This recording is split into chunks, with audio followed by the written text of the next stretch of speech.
Amanda's hands trembled as she dialed the police. The weight of panic pressed down on her chest, making it hard to breathe.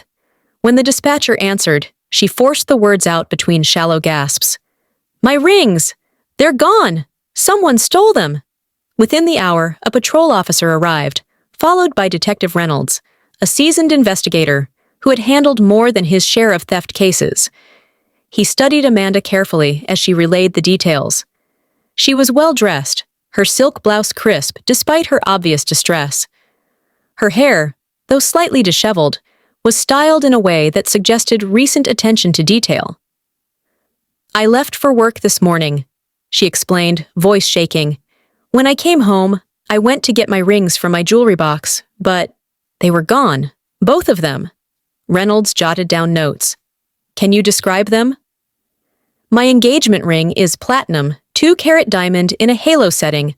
My wedding band is white gold, custom engraved." "Has anything else been taken?" Amanda hesitated. Nothing else is missing, just the rings." That caught his attention.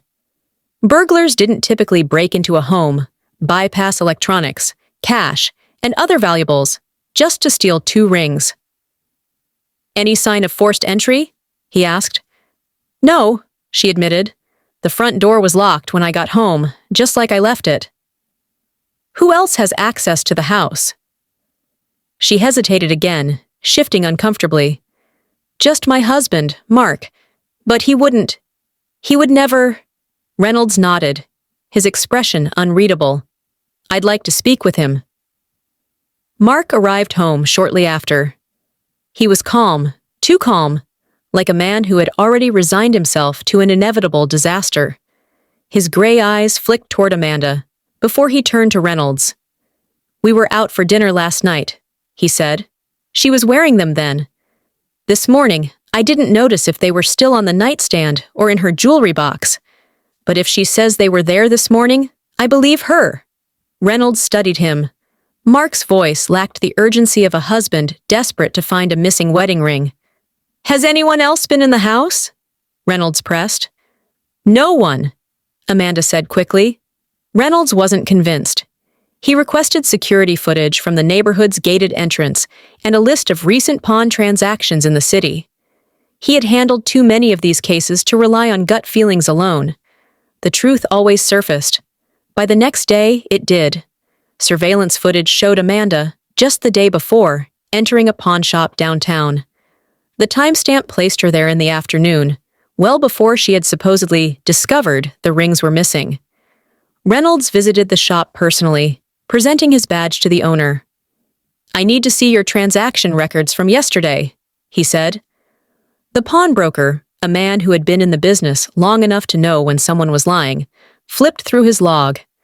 After a few minutes, he found what Reynolds was looking for. Amanda's name, her signature, a record of the 2 rings, pawned for cash. Reynolds took a deep breath before heading back to Amanda and Mark's house. Amanda's face drained of color when he placed the evidence in front of her.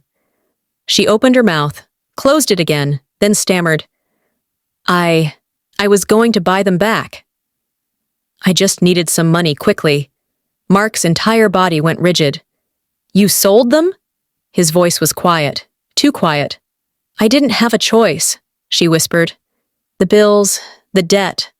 I thought if I reported them stolen, I could—" Mark didn't move, didn't blink. He just stared at her as if she were a stranger. "You lied," he finally said. Tears welled in her eyes. "Mark, please, I was going to fix it. By calling the police?" His voice was cold now. "By making up a fake crime?"